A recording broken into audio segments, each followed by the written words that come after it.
นะโมตัสสะภะคะวะโตอะระหะโตสัมมาสัมพุทธัสสะนะโมตัสสะภะคะวะโตอะระหะโตสัมมาสัมพุทธัสสะนะโมตัสสะภะคะวะโตอะระหะโตสัมมาสัมพุทธัสสะพุทธังธัมมังสังฆังนัมมัสสามิ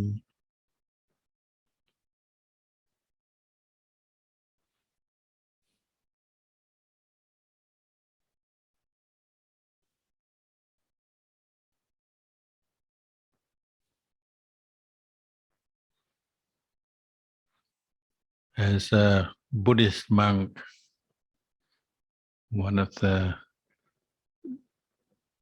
more frequent questions we're asked is, what did the Buddha teach? If you're a more experienced practitioner and student of the Buddha, well, you're probably aware that he taught rather a lot.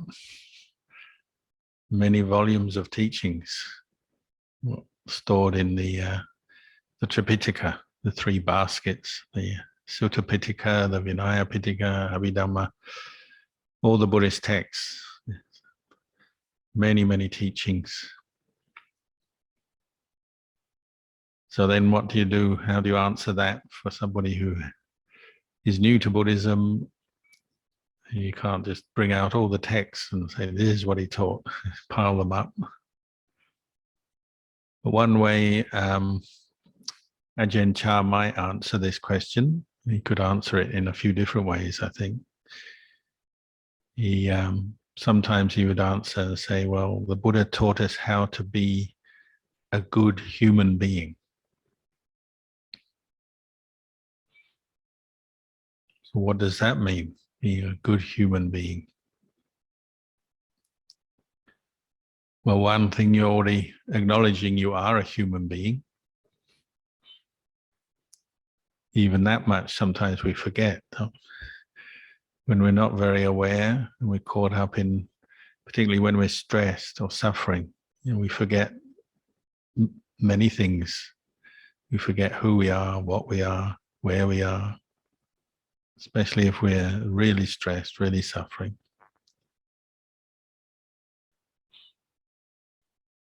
But being or practicing or cultivating the qualities of a good human being, bringing awareness and understanding to that simple fact. We've been born as a human being. And what does that mean? And what does a good human being mean?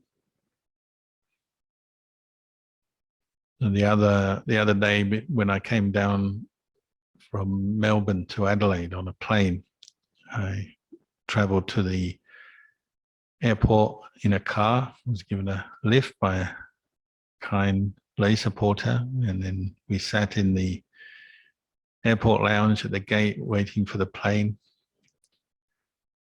And just before the plane departed, we were still in the lounge, and we're sitting right up the front, quite near the desk where you get the staff waiting to check people in.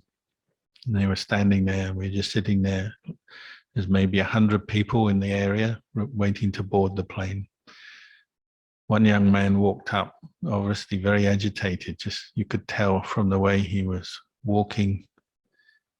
And he walked very fast up to the counter, and he had a bag, and he flung his bag down. That's what drew my attention.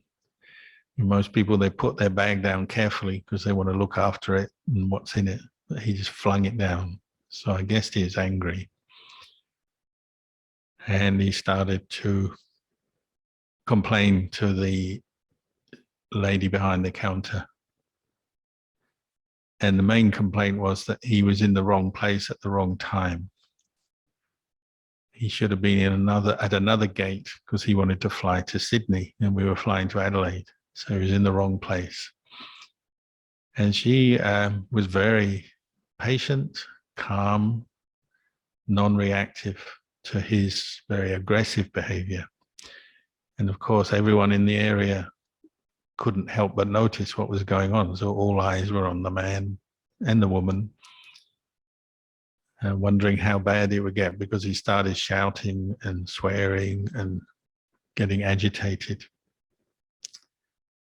But she very calmly and kindly pointed out his mistake.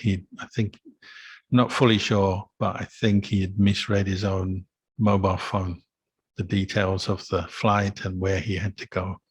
So she directed him, speaking very simply, unprovocatively.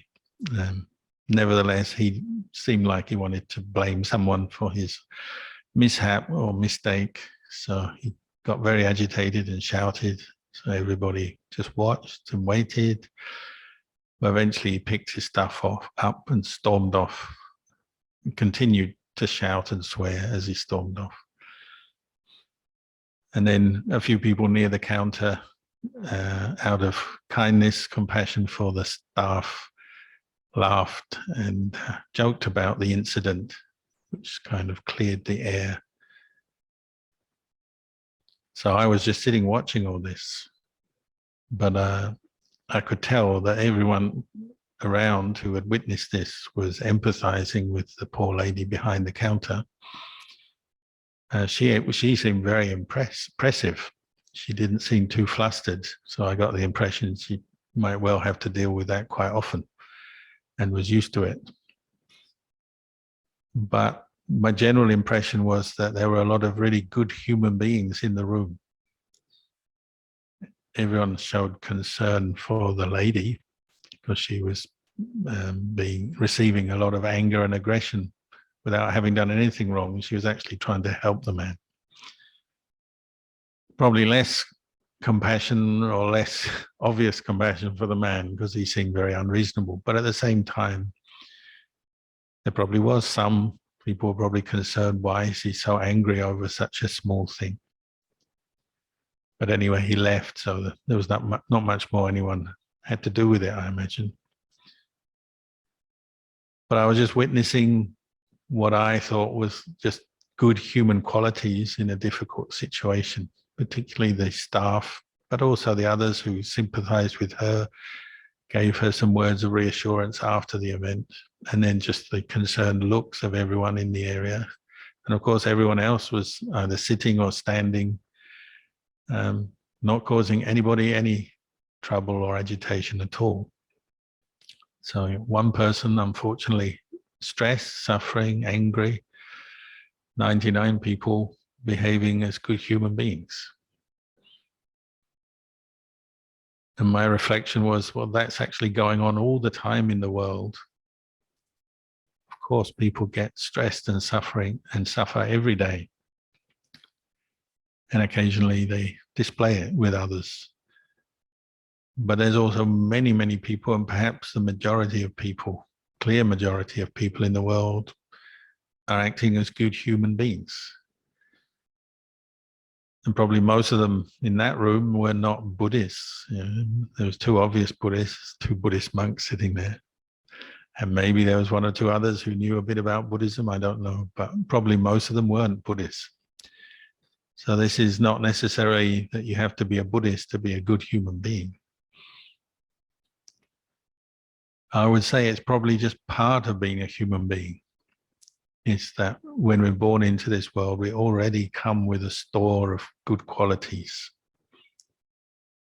But as we grow up from childhood into adulthood, we cultivate these qualities. And for many, many people, these qualities become stronger and more profound in them. Unfortunately, people do suffer as well, so sometimes they forget themselves or lose their quality, these good qualities, but usually only temporarily, I think.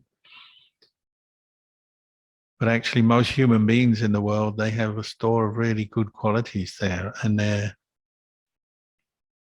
in action every day for people to see, to witness. And that was a simple situation that proved that. And nobody acted badly other than the one man who was suffering, but I think everybody just accepted this man's suffering and they didn't want to make his suffering worse, so they just tolerated him, and then off he went on his way. And we don't know his background story, why he was so angry over such a small thing.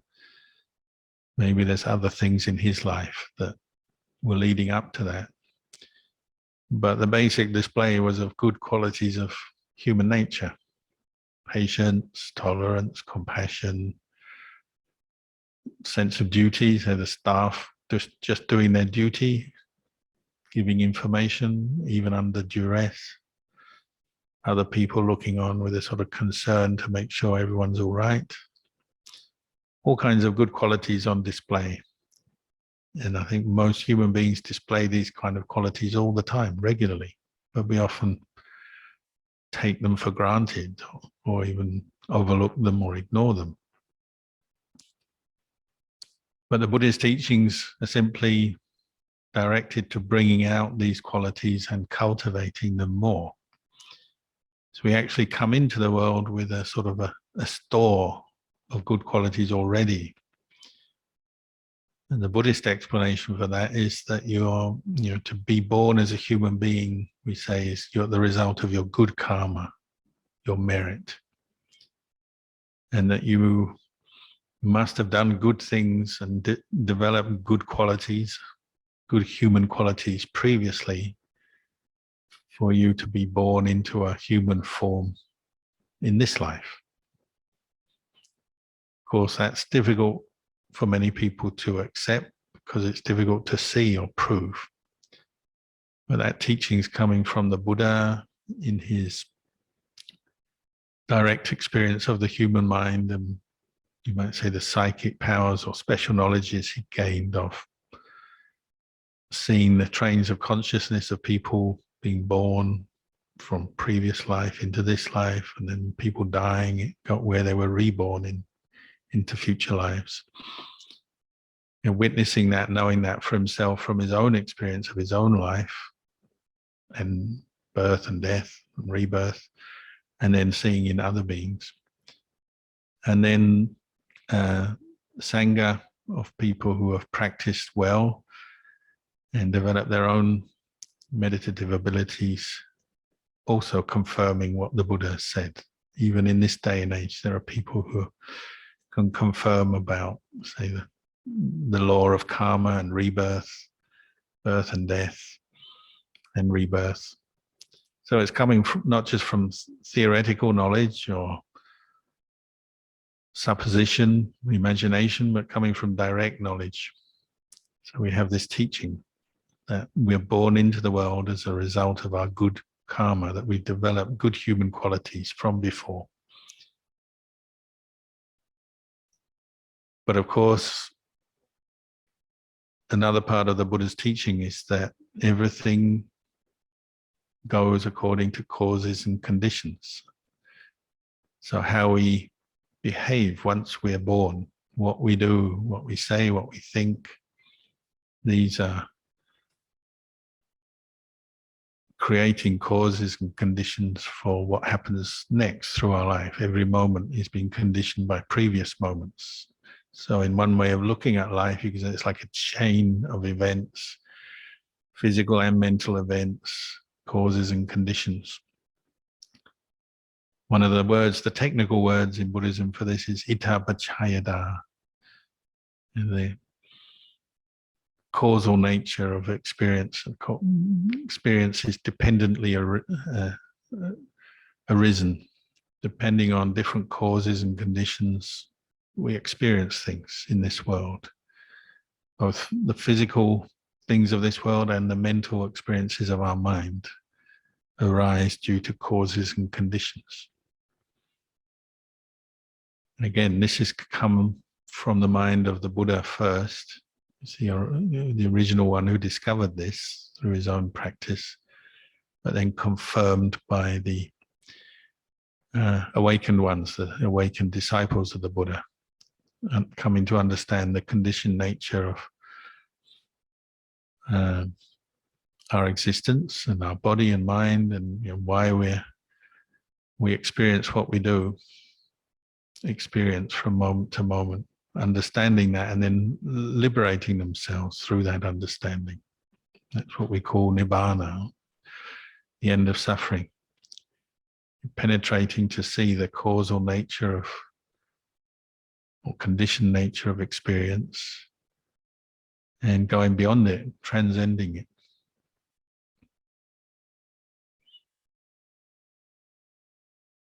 So in the example of somebody getting angry because they've made a mistake, they've walked to the wrong gate for the wrong flight, and so they're frustrated by that experience, you would say, well, you don't know exactly why they got to that point. Maybe they were careless in the way they read their phone. Maybe they were in a rush. Maybe there were other events in their life kind of blocking them.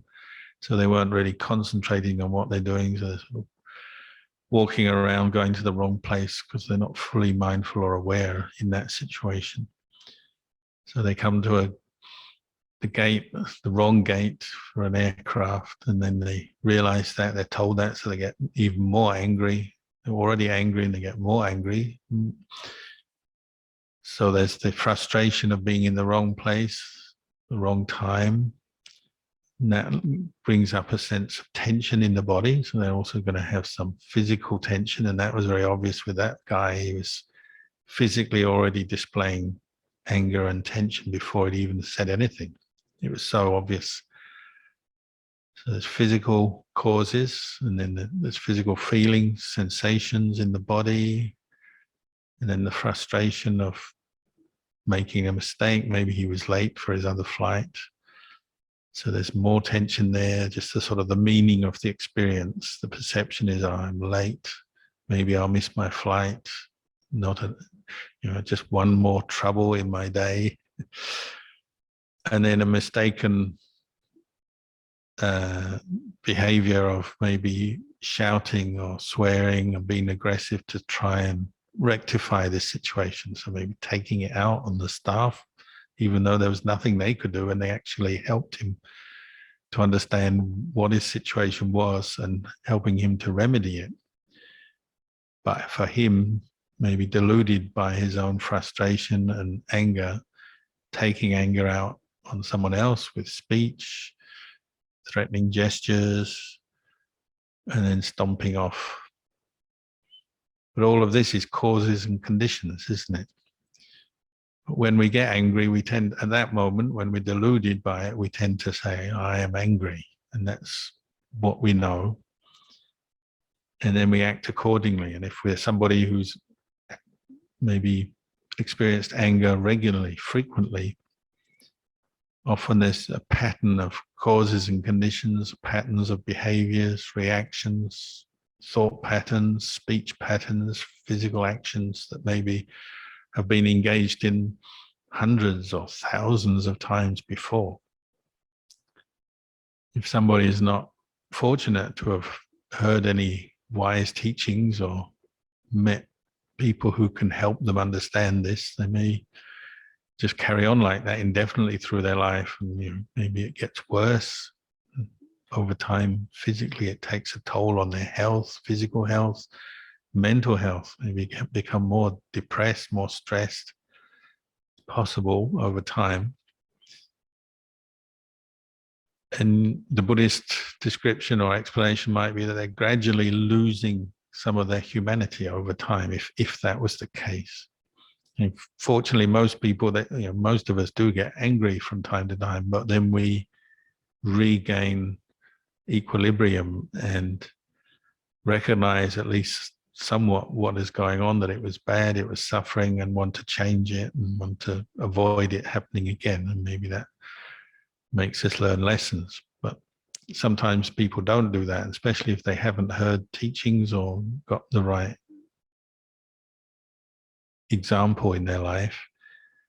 It just can get worse and worse, and you could say little by little you're eroding away your humanity and these good qualities that we brought with us into the world. So rather than nourishing them, we take them away, lose them.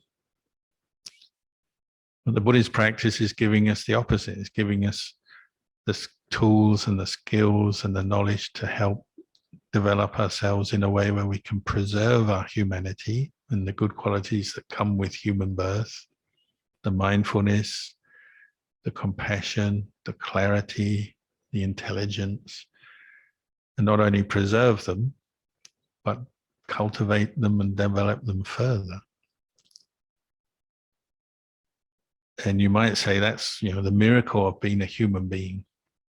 Being born as a human being is we have that potential with us. We already have a certain store of good qualities, and then we have the potential to nourish them and develop them further. And that's what anyone teaching or following the Buddhist path will be trying to do. As I mentioned, it's not like Buddhism has a monopoly on being a good human being and how to do it and the way to do it. Of course, there are many other systems, religions, systems in the world that might help you to develop these same qualities, of course. And as I said, in that room where you got 100 people not getting angry, many people display many good human qualities, and they quite possibly have nothing to do with Buddhism. So this is beyond even the word Buddhism or any religious convention or any sort of social convention. This is really talking about what it is to be a human being. And we're social creatures, and we naturally have a certain compassion for each other, for ourselves. But we have to learn how to cultivate it, preserve it, cultivate it, and develop it so that it can really help us in all situations and all times. And that's particularly what we're doing in Buddhist practice. We're learning to cultivate these qualities every day. And it's actually one of the things I've always been attracted to the Buddhist teachings. One of the reasons is because it's a very clear, systematic training. And I would use the word training in being a human being, which might sound funny at first. Most people say, well, I am a human being. I don't need training. No one needs to train me to be a human being. But if you look at the human mind, it can change. And that's another aspect of karma and this process of ita-paccaya-da, causes and conditions. And if we don't train our mind and cultivate the right causes and conditions, well, the humanness of this mind can slowly disappear. It can slip away. At the same time, we can, if we do train and put effort into that and the cultivation of the qualities that will bring out the best of this human mind, this human heart, we can experience the highest of what a human being can experience, what we'd call in Buddhism nibbana, the end of stress and suffering. So it's almost like the human mind is like on a sliding scale, and it can go to the greatest heights if we train it and develop the right causes and conditions through training and practice. Or if we neglect that or miss out or get caught into wrong views, we can slip downhill as well. As one friend of mine said, you can go to the heights, or you can jump on a skateboard and go straight to hell. Human beings can do that as well. Sometimes very quickly, don't they? They can go down very quickly. The root cause of all that, what you might say, is delusion, just not understanding this mind, not realizing the potential, not understanding how to develop it.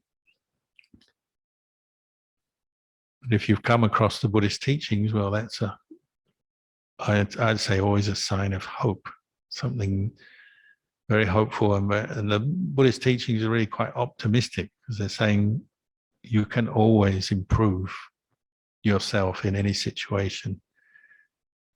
However bad things are, there's always ways to improve and to learn and to grow and to get out of suffering, however bad it is.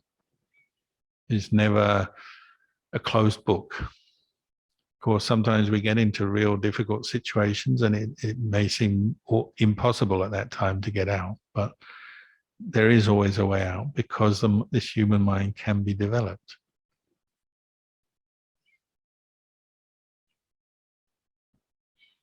In the time of the Buddha, we have stories of people who went from being completely at the bottom of the sliding scale. The worst case might be somebody who actually went completely insane, say. Someone like the lady Patachara, who started off life from a good family, wealthy, married her husband, but then things started to go wrong. She was traveling to have her baby. She had one child already, and then she was traveling to have a baby. There was a terrible storm, and in that storm, her parents were killed. Not sure how. Maybe a tree fell on them or something, or hit by lightning. And her husband was killed. Can't remember what happened to him. Maybe he's bitten by a snake. And she's got one baby that she's just given birth to, and then a young boy, and she's crossing a river because the storm brought the river up. There was flooding. She went across, put the baby on one side, went back to get the other baby, but calls to the boy, comes, he gets washed away in the river, and then a eagle comes down, grabs the baby. So she lost her children, her husband, and her parents all in one go. So the result of that has just put so much pressure on her mind. She just lost it and became completely insane and started wandering around the countryside naked, just completely lost all sense of reality and all reason. Wandering around the countryside, no food, no clothes, destitute, and being shunted away by everyone who came in contact with her, until one day, out of her good fortune, she came in contact with the Buddha, who was sitting giving a talk in the village one place. And she came up to the area, and perhaps her good karma from the past, which had been sort of covered over by all the suffering of the present, just was enough to bring her into that situation.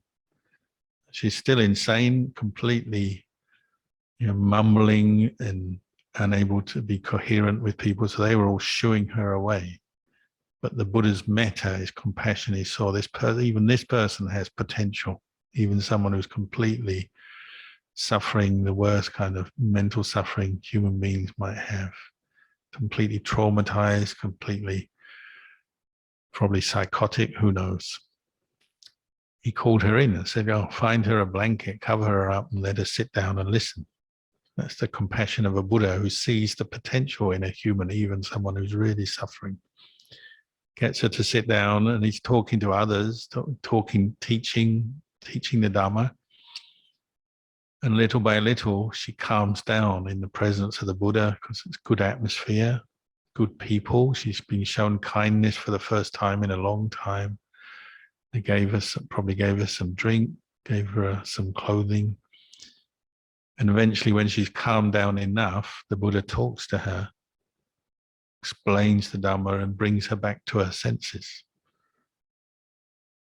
Eventually, she's so calm, and now she's able to think straight, that she went off and ordained as a nun, practicing the Dhamma, and eventually became enlightened. So from one extreme of complete suffering and loss of mental health to the other extreme of the perfection of mental health and well-being, nibbana, enlightenment. In one life, human mind can go from one end of the scale to the other, from complete distress to complete liberation. But the Buddhist explanation is causes and conditions. There's always causes. When we're suffering, there's causes for it. And there's causes for the end of suffering too.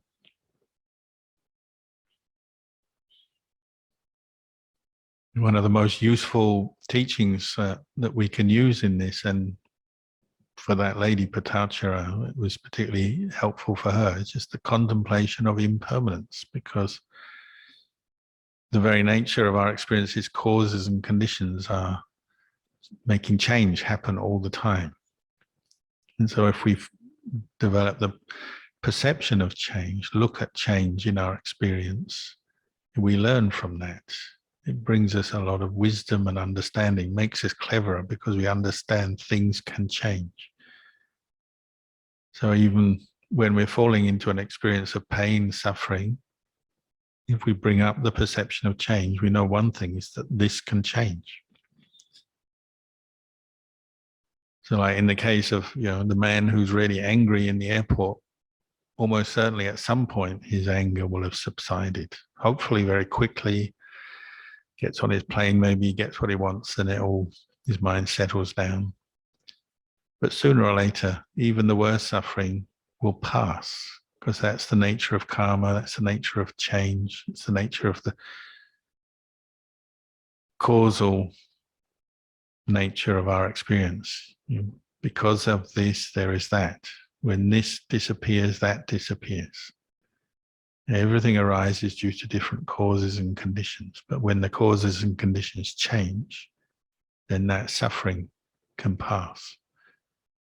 And the more you home in on that, focus on that in your life, that's bringing your intelligence as a human being to a real fruition, to really understand the nature of physical and mental phenomena as a human being. This is what it's like. We're subject to change. And this is liberating for us.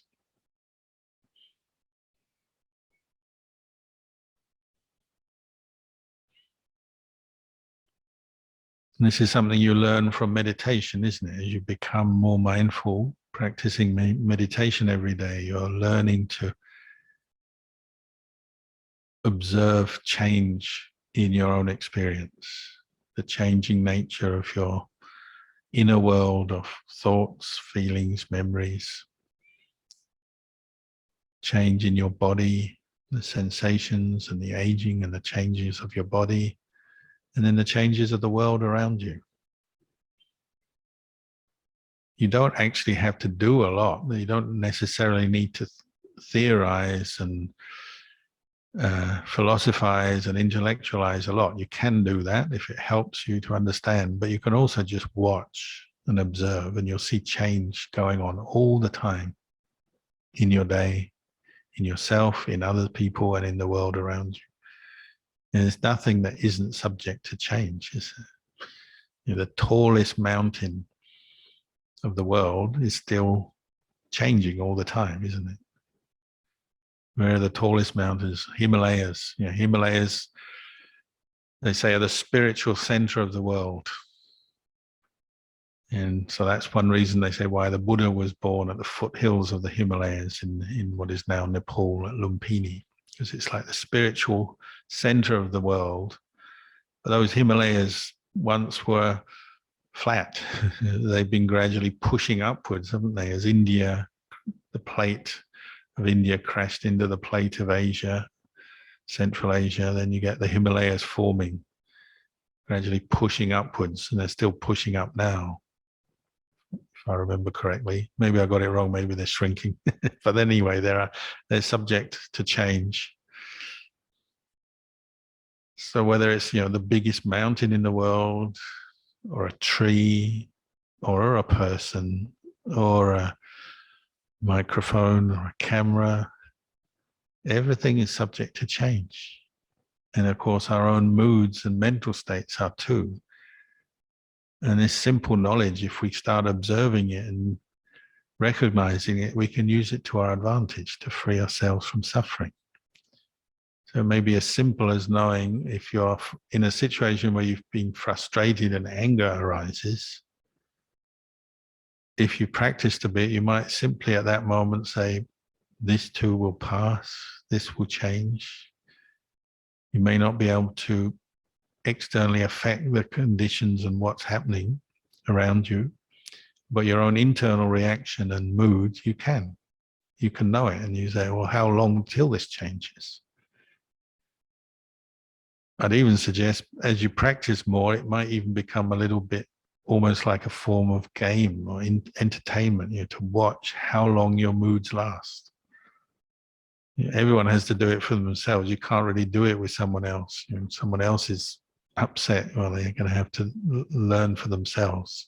You may be able to help them a little bit, but for yourself, you can use this simple reflection, can't you? How long will this last? I'm feeling lousy. Maybe you woke up this morning already feeling terrible for whatever reason. It could be mental, physical.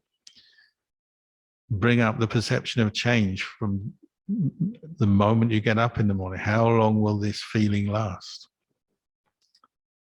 I know some people use this because they have trouble getting up in the morning. They love to sleep, lie in bed longer than they should. Sometimes it's because they're feeling depressed. Sometimes they're just the warmth of the bedclothes on a cold morning. But that desire to just stay there, how long will that last? Eventually it will change, because lying down after a while gets uncomfortable. When you're asleep, you don't notice, but once you're awake, lying down becomes painful. So you might roll around a few times, but eventually you want to get up. So that mood of wanting not to get up will change, won't it?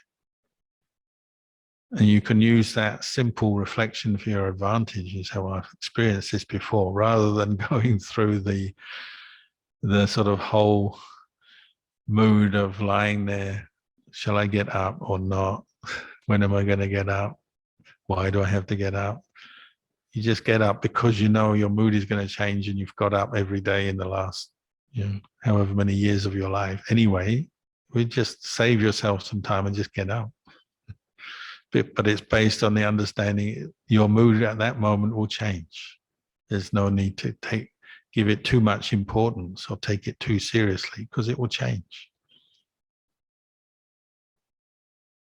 So simply developing the perception of change, the changing nature of conditions, can free our mind quite quickly of many kinds of suffering, many kinds of craving, clinging that brings suffering with it. How long will this last? You're angry, you're worried. How long will it last? This will change. You've got pain in your legs. So someone was saying today, contemplating change in their meditation, they've used that to understand physical pain better.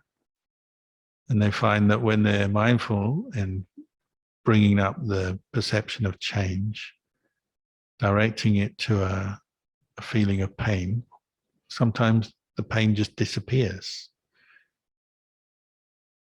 Seems like magic, but what it is just becoming aware of the changing nature of a painful sensation, painful feeling, but mindfully observing or witnessing that can actually make it go away quicker. And what it's also doing is freeing you from the aversion, the attachment and the aversion that might form as a reaction to the painful feeling.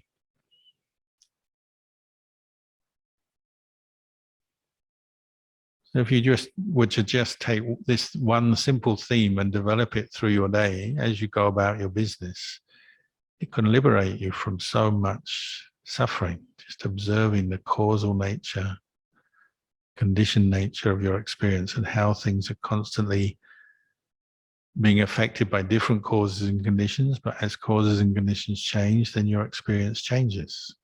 Your thoughts change, your feelings, your emotions change.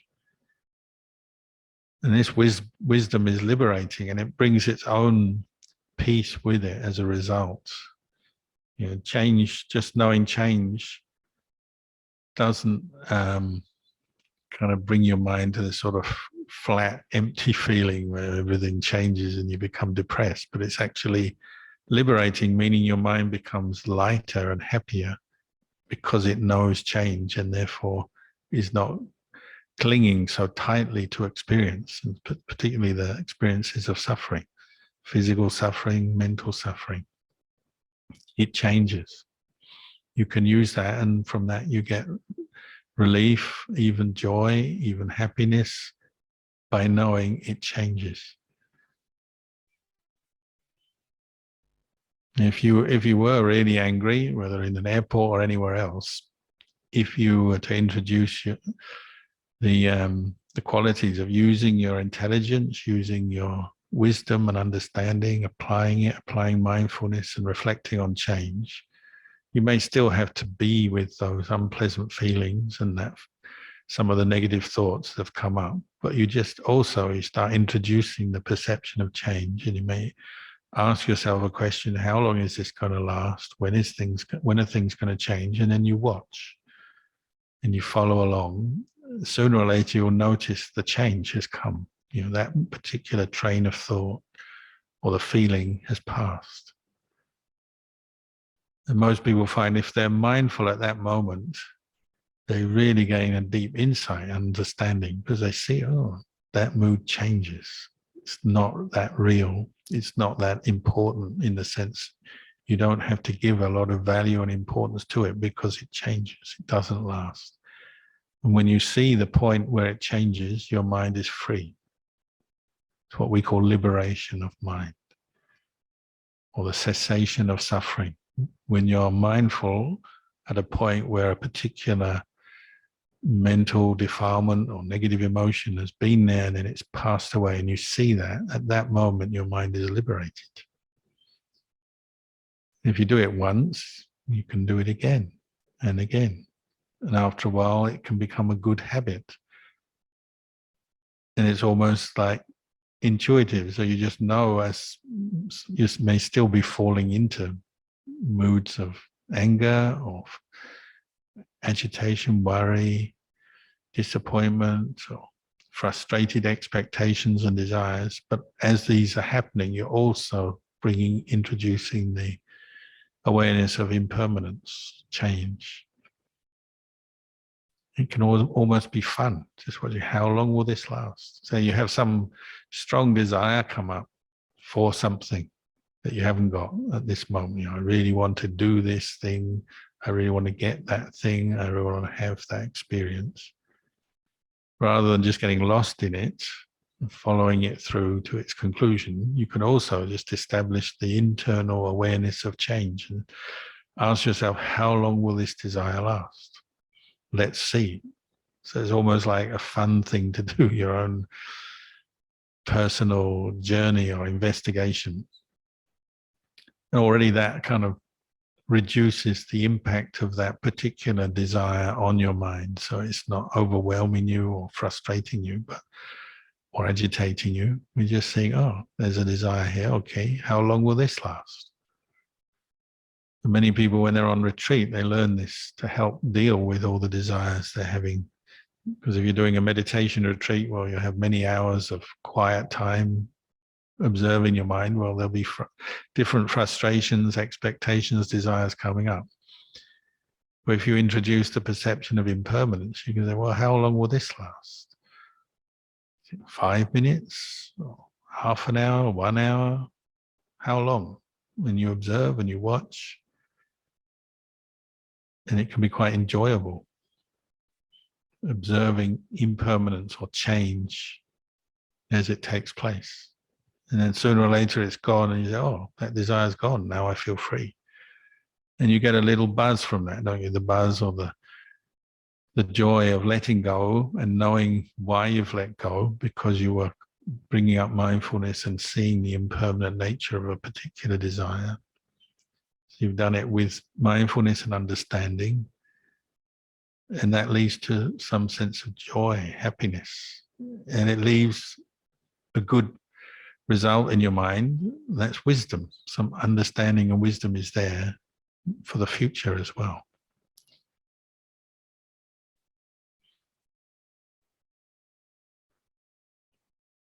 So in the development of these human qualities, whether it's kindness, compassion, mindfulness, wisdom, patience, all the good qualities that we can develop, understanding change and also looking at the causal nature of things.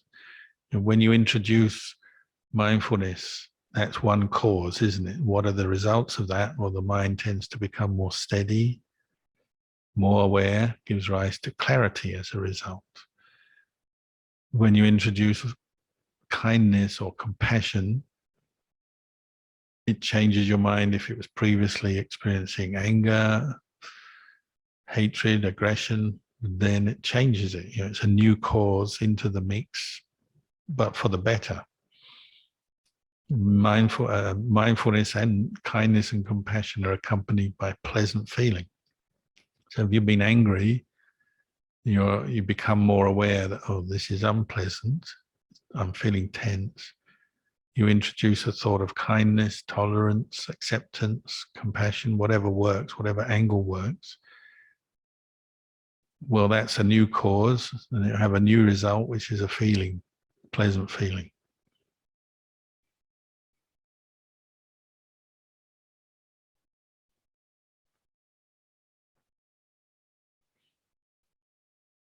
So really, as human beings, we've got a store of good qualities that we bring with us already. They're already there. They just need to be nourished and developed further, looked after, preserved. Little by little, the benefits will come because there's a process of cause and result. When we lose awareness of that, we get, when we get really deluded, we tend to say, well, I'm suffering because I'm a bad person, or I'm a hopeless person, I'm no good, I'm a bad Buddhist, bad meditator, whatever. When we get caught into delusion, we lose awareness of cause and effect, and things solidify. We give a lot more importance to our thoughts, our emotions, our feelings. They become more real, more solid. So we have a sense of self coming up. And as long as that's happening at that moment, we're lost. There's no clarity. But if you introduce the reflection on cause and effect, seeing change at work and looking for that, seeing it in your experience, then it has a liberating effect on the mind.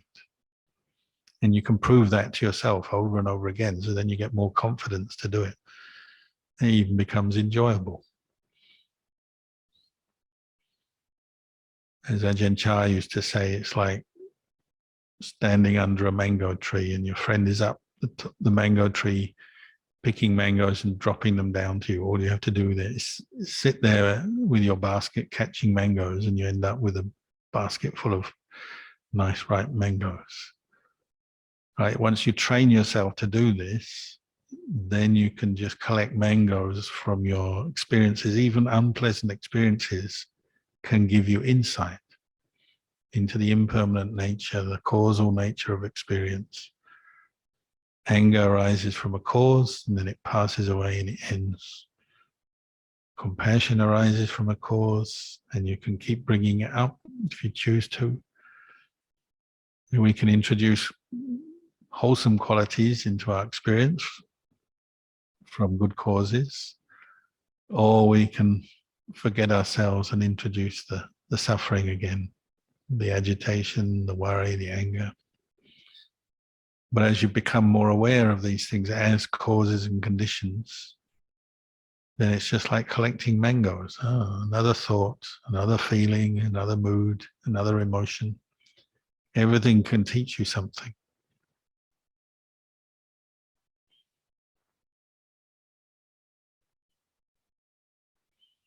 So maybe I'll leave you with these words tonight, and in a moment we can have some questions. Annamaya Namakataya Sadhu Karang Tatamase Sadhu Sadhu Sadhu Anumoda